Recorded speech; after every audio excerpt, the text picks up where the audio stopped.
నేపాల్లో జెన్జీ యువత ప్రభుత్వంపై తిరుగుబాటు చేశారు. సోషల్ మీడియాలో నెపో కిడ్స్, బ్యాన్ నెపోటిజం వంటి వీడియోలు వైరల్ కావడం ఒకటే కారణం కాదు.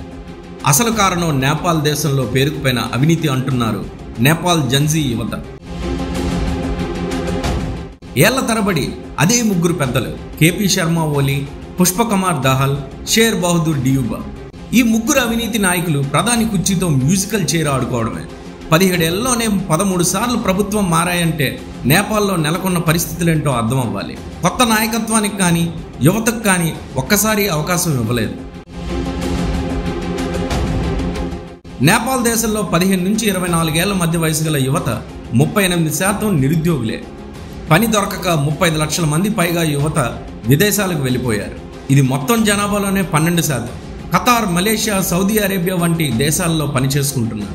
నేపాల్ ఆర్థిక వ్యవస్థ బతుకుతుంది అంటే అది ప్రధానంగా వాళ్ళు పంపే డబ్బులపైనే. రాజకీయ నేతల పిల్లలు విలాసంగా బతుకుతుంటే సాధారణ కుటుంబాలు మాత్రం విదేశాలకు పని కోసం వెళ్లేందుకు భూములు అమ్ముకోవాల్సి వస్తుంది. 100 కోట్ల అవినీతి కేసులు బయటపడుతున్నా చిన్న అధికారులకు మాత్రమే శిక్ష పడుతుంది. పెద్ద నేతలు మాత్రం తప్పించుకుంటున్నారు. ఈ మధ్య టిక్టాక్లో వైరల్ అయిన వీడియోలు, నాయకుల పిల్లల విలాస జీవితాలు, సాధారణ ప్రజల కష్టాల మధ్య వ్యత్యాసం ఇది యువతకి చేసిన చివరి గాయం అయ్యింది. మొదటిసారి నేపాల్ యువత ఎలాంటి రాజకీయ పార్టీలకి తలగ్గకుండా స్వతంత్రంగా ఒకటయ్యారు. నేపాల్ యువత ప్రపంచానికి ఒక సందేశం ఇచ్చింది. అదే అవినీతి రహిత సమాజం. అవినీతి చేస్తూ ఉంటే యువత సహించదనే సందేశాన్ని సుస్పష్టంగా తెలిపారు. నేపాల్లో జరుగుతున్న పరిణామాలను మన దేశ యువత కూడా గమనిస్తుంది. కానీ ఆ చైతన్యం మన యువతలో ఎప్పుడు మొదలవుతుందో ఎదురు చూడాలి.